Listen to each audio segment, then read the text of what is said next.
Hey everybody, Box Ball coming at you again today with another Boa Care video. I'm going to talk to you today about heat. So if you want to learn about heat in your boas, here's the video. All right. So if you go back to some old care sheets, and even some breeders and some keepers of boas still do this, and there's nothing wrong with that if it works for them. But they'll keep their boas around 90 to 95 on the hot side. But on the cool side, they're keeping their boas around 78 to 81 degrees, okay? So they have a good range. I find when I keep my boas at above 90 degrees, like say I bump the heat up to the hot spot to where it's going to go to 90 to 92 degrees, I find my boas don't like that. It just doesn't work for me. I found the optimal temperature for me with my boas, and I'm successful with it, is at 87 degrees. And I notice a lot of people keep their boas way too warm. So what I do with mine is I use radiant heat panels. They're called Pro Heat. There's other brands out there, but Pro Heat's the best. You don't have to bake it to cook off any of the chemicals or anything like that. But I keep my boas at 87 degrees on that hot spot. And what I find is they'll go over there, they'll bask. Sometimes they usually only bask after the digestion meal. Most of the time, my boas will stay on the cool end, except for, if it's really cold out or something like that, even inside, I'll find them over there on the heat side in the morning. Then by the afternoon, they're all on their cool sides. So you got to pay attention to what your boa is telling you. And I find a lot of people don't. They just go, okay, this person said it has to be at 90 to 95, or this person said it has to be at 87 to 88. And their snakes aren't doing well. They're not thriving well. And so therefore you have to sit there and pay attention to your boas. I would say between 87 and 92 degrees is a good in between. Now it's up to you to sit there and pay attention to your animal and find out what the optimal heat side is for that boa. Every boa is different. Most of the time a boa will go to the heat side when they're digesting meal or when they're gravid.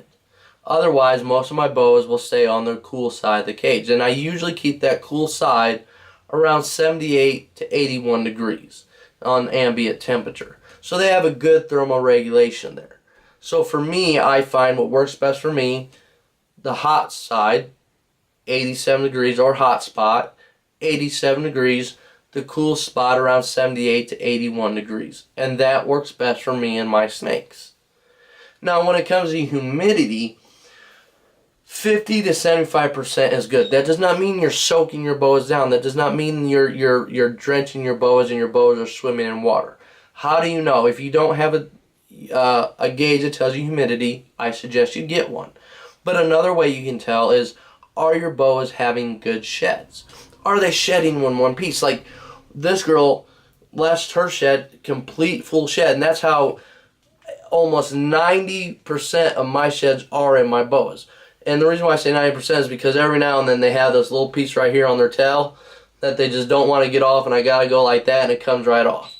But I don't have any, retained eye caps, any stuck sheds. If you're having retained eye caps or stuck sheds or incomplete sheds where most of it is breaking off in pieces on your boas, I'm not talking about carpets or bloods or other things, I'm talking about boas, that means your humidity level is not high enough. And what I suggest you do is you can mist your boa down when it goes in the shed once a week. But another thing that I like to do if I think that my humidity is not right where it should be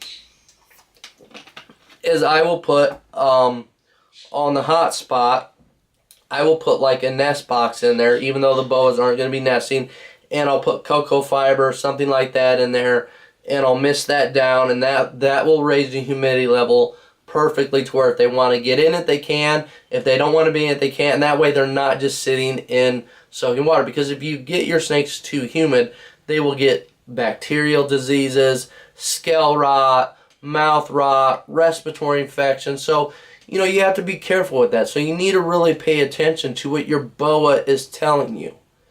And so why 87 degrees works for me and my snakes. You might have to run your boas on the hot side at like 90, 92, 93 degrees.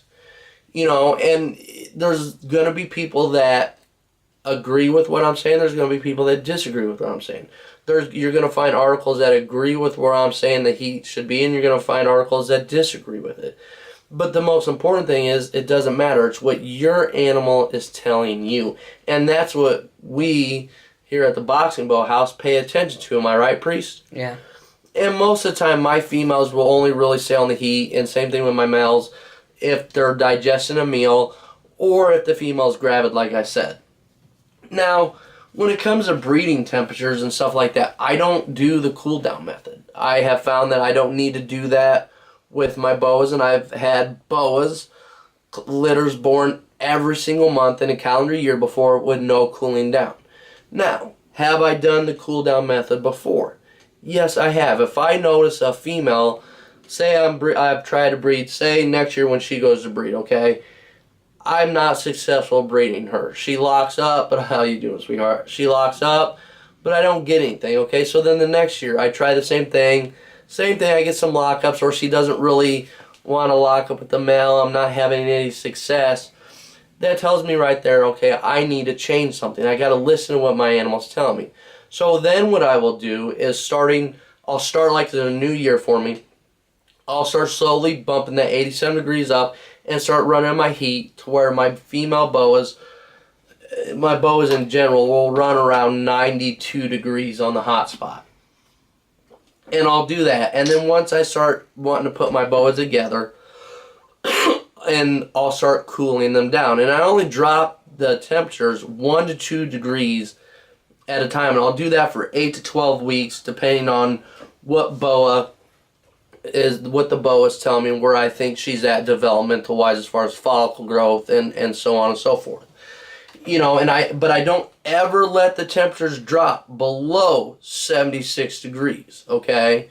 So you don't want to let your boas, when you're doing a cool down, and even though you're dropping 1 degree or 2 a night on the hot spot, by the time you get down, you don't want that hot spot dropping below 76 degrees.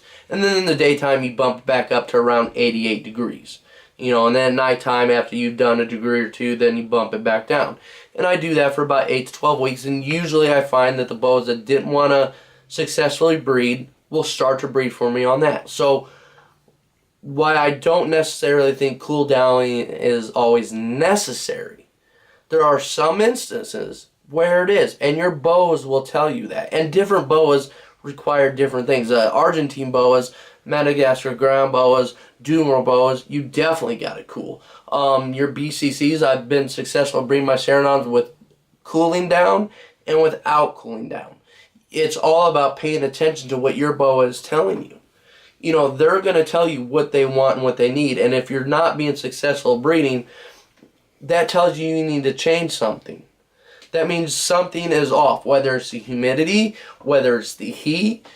It could be a whole variation of things, but you got to sit there and work through each problem to figure out why you're not successfully breeding your boas. And usually, it's a case where that boa is saying, I need to be cooled down. So in other words, you need to heat me up for several months, and then you need to cool me down for several weeks, and then you need to slowly bring me back up, and then I'll be ready to go. And so that's what I mean. You have to pay attention to what your boa is telling you.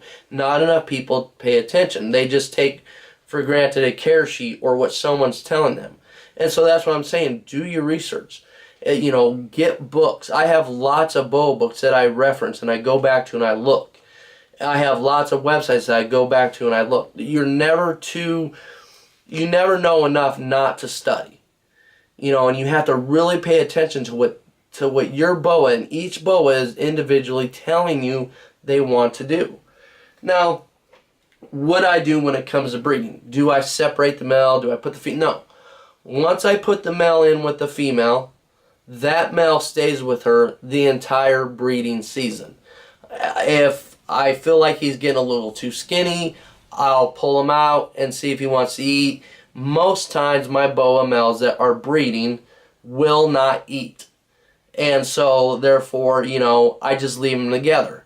Every now and then I'll try and separate them, see if he wants a meal, if I think he's getting a little skinny. But most of the time, my males will say, I don't want food, put me back in with the female.